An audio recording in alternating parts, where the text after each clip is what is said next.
नमस्कार दोस्तों, मैं अतुल गंगवार बिहार अपडेट की इस खास पेशकश बड़ी खबर में आपका स्वागत करता हूं।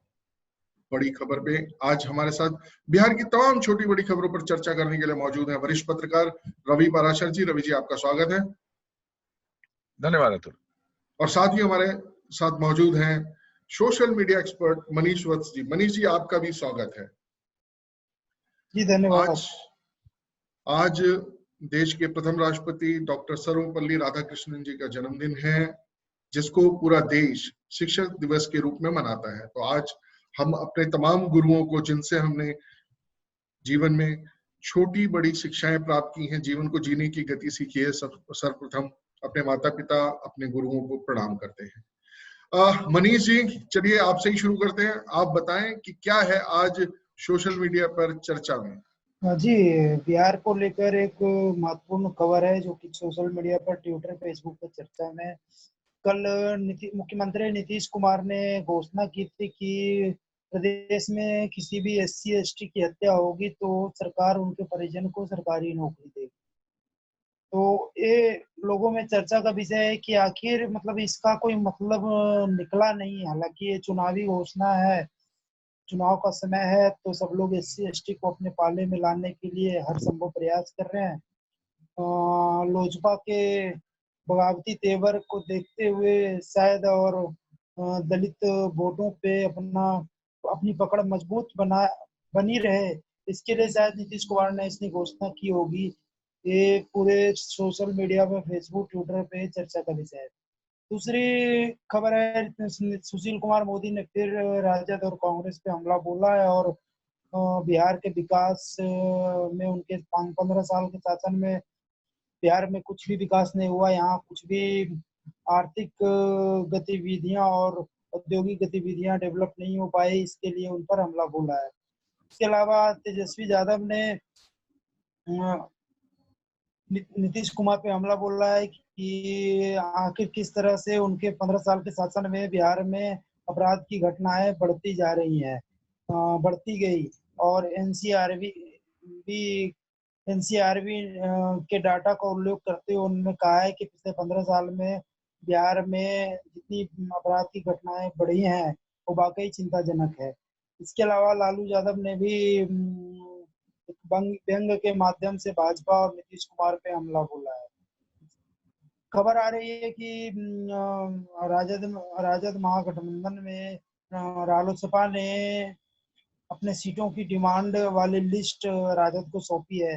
इसके अलावा लोजपा की भी खबर है, लोजपा ने अपने जिलाध्यक्ष बदले हैं और उनकी 7 सितंबर को संसदीय दल की बैठक होने वाली है, उसकी खबर है। जी बिल्कुल रवि जी, पहला सवाल तो यहीं से खड़ा होता है कि जो नीतीश कुमार ने जो घोषणा की है कि किसी भी SC ST का अगर राज्य में हत्या होगी तो उसके परिवार को एक सरकारी नौकरी दी जाएगी। और जैसा मनीष ने भी बताया, हो सकता है कि महज चुनावों में जो अपने अपने पाले में वोट करने की बात है उसके चलते इस तरह की घोषणाएं की जाती हैं।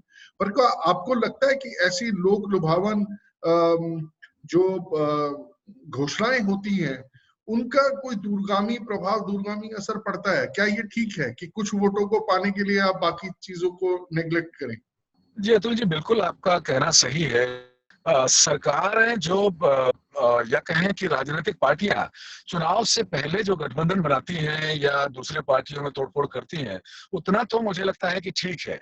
अब जैसे जीतन राम मांझी सेकुलर, हम सेकुलर, जिस तरह से आरजेडी का पल्ला झाड़ के, तेजस्वी यादव का पल्ला झाड़ के जेडीयू के साथ आ गई है चुनाव के समय में, तो वहां तक तो ठीक है।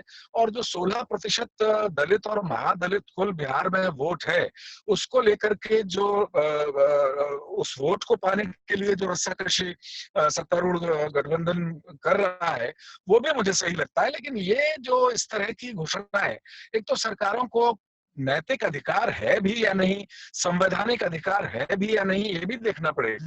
क्योंकि अगर किसी दलित की हत्या होती है तो उसके परिवार को के एक सदस्य को सरकारी नौकरी देने का प्रावधान, संवैधानिक जो प्रावधान है भारत के, उन पर खरा उतरता भी है या नहीं, ये भी अभी देखने वाली बात होगी। लेकिन आजकल हो क्या गया है कि आप कुछ भी चुनावी वादा कर दीजिए, और चूंकि वो विपक्षी पार्टियां या कोई ना कोई बुद्धिजीवी, कोई ना कोई प्रखर विचारक जो है इसको अदालत में चुनौती दे देगा, और अदालत इसे चूंकि संवैधानिक मापदंडों पर खरा नहीं पाएगी तो वो इसे गलत बता देगी। तो पॉलिटिकल पार्टियां ये कहती है कि भाई हम तो करना चाहते थे लेकिन कोर्ट ने रद्द कर दिया। इस तरह की जो घोषणाएं हैं उनसे नीतीश कुमार को बचना चाहिए, मुझे लगता है अभी की स्थिति में।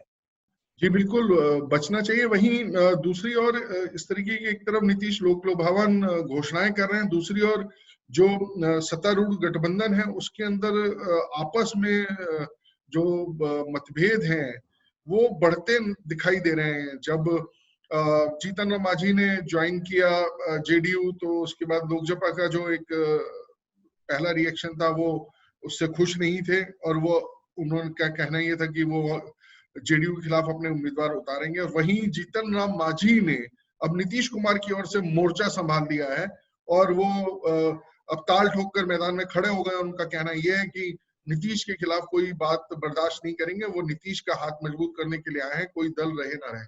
इसका क्या प्रभाव पड़ने वाला है चुनाव पर? देखिए, कल ही चुनाव आयोग ने ये साफ किया है, एक और जाला जो संभवतः कहीं कहीं से दिखाई दे रहा था वो भी चुनाव आयोग ने, केंद्रीय चुनाव आयोग ने साफ कर दिया है, ये कह के कि 29 नवंबर से पहले बिहार विधानसभा के चुनाव संपन्न पूरी तरह करा लिए जाएंगे, क्योंकि 29 नवंबर को बिहार विधानसभा का कार्यकाल पूरा हो रहा है। अब ऐसी टाइमिंग पर अगर सत्तारूढ़ गठबंधन में इस तरह के स्वर उभरेंगे तो जाहिर है कि उनको नुकसान ही होगा।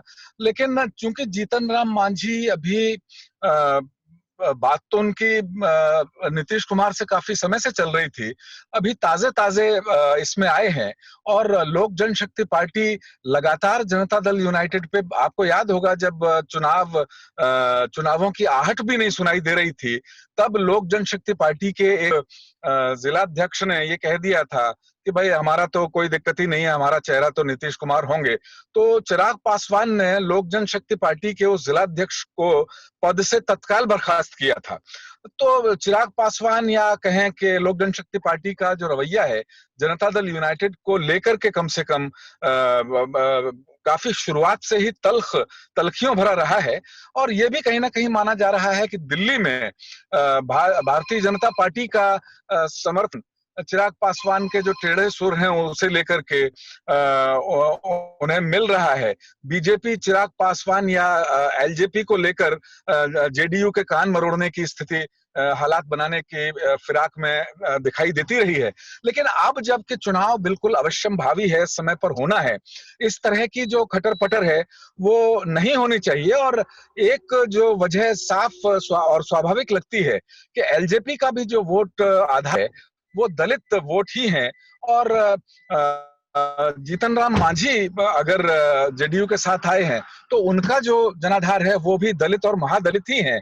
तो अब एक तरह के बर्तन जब एक टोकरी में आते हैं तो खनकते हैं, लेकिन बीजेपी को बड़ा भाई होने के नाते ये दायित्व तो बीजेपी का बनता है कि ये जो टकराहट है आपस की, इसको दूर किया जाए। और बीजेपी ये भी कह सकती है दोनों पार्टियों से, क्योंकि मुझे लगता है पासवान कुछ जो ज्यादा बोल रहे हैं, सीटें ज्यादा नंबर के लिए भी बोल रहे हैं, तो बीजेपी ये समझा सकती है सारे सहयोगियों को अब केंद्र में सरूढ़ है वो, और सबसे बड़ी पार्टी है पॉलिटिकल रसूख के तौर पर आज की तारीख में पूरे देश में।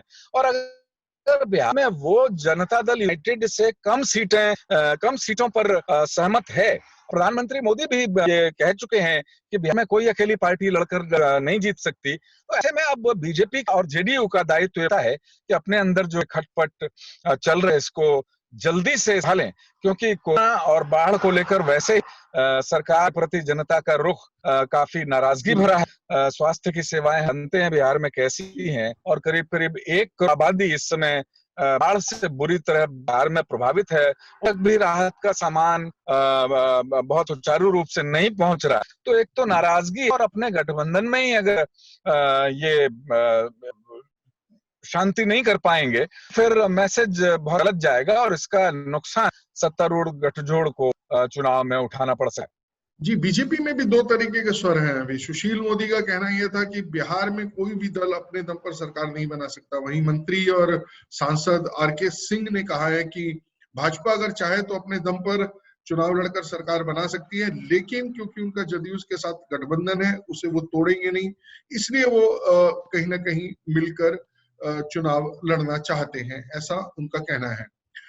तेजस्वी ने अपना निरंतर जो ट्विटर वार है तेजस्वी और सुशील मोदी की, वो निरंतर चली रही है।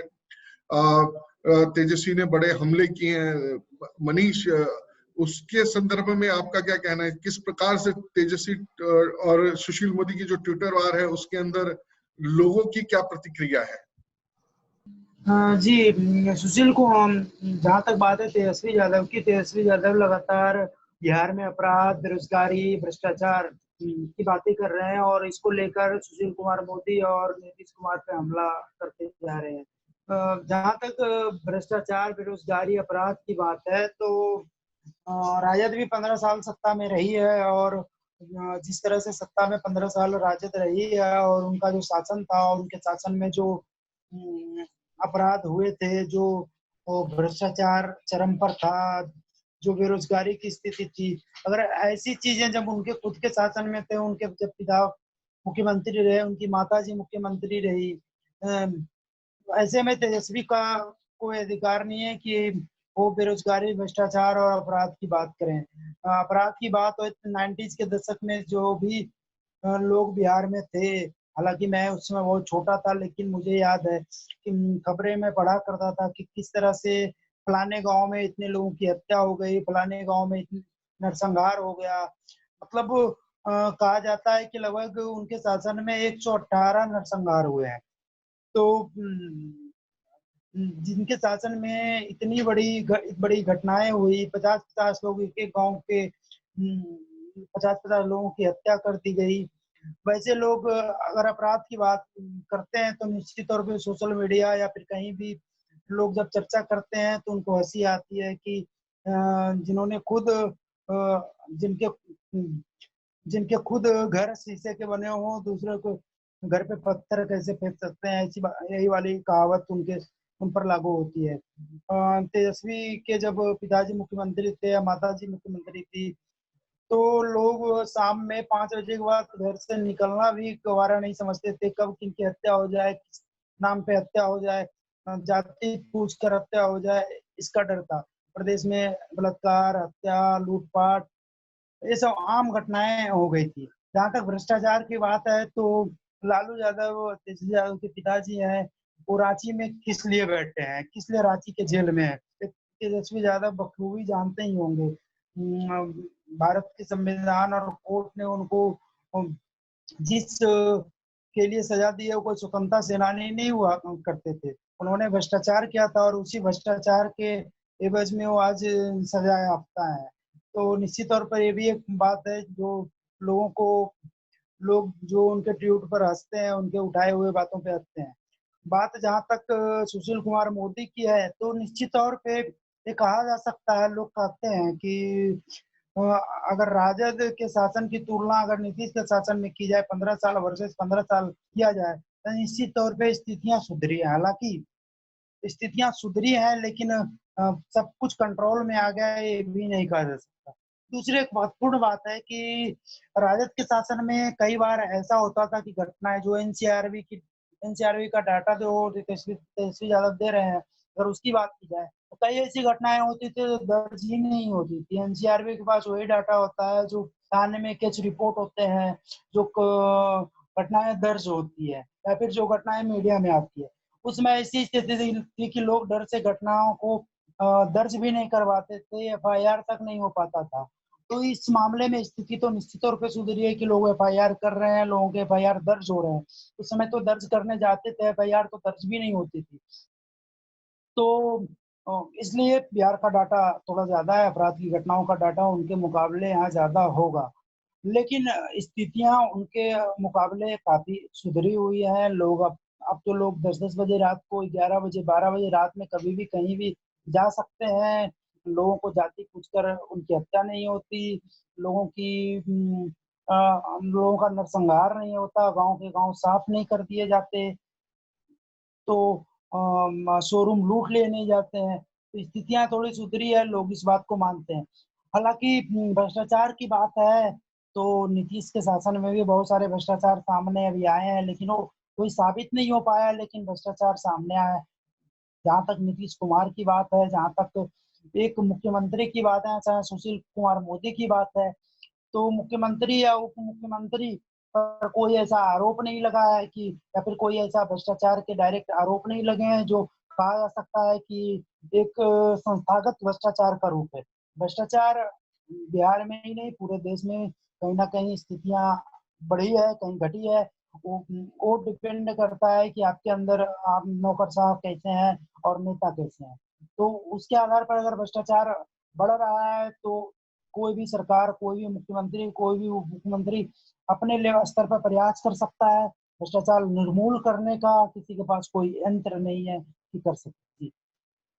जी, मतलब कुल मिलाकर ये समझ में आता है कि तेजस्वी पर भारी पड़ सकता है 15 साल बनाम 15 साल अगर इसी तुलना में रहेंगे। अगर कुछ नए मुद्दे और कुछ नई बातें और कुछ नई योजनाएं अगर बिहार की जनता के लिए नहीं लाते, अगर सिर्फ इसी मामले में चुनाव लड़ना चाहेंगे, भ्रष्टाचार और जो राज्य में बढ़ते हुए आपराधिक मामले हैं उनके ऊपर अगर चुनाव लड़ना चाहेंगे तो कहीं ना कहीं उन्हें अपने 15 सालों का भी जवाब देना पड़ेगा। और अगर वो 15 सालों का जवाब उन्होंने देना पड़ा तो कहीं ना कहीं उनको दिक्कत हो सकती है, क्योंकि सबसे पहला सवाल तो यही है कि लालू आखिर रांची में जेल में किस लिए है।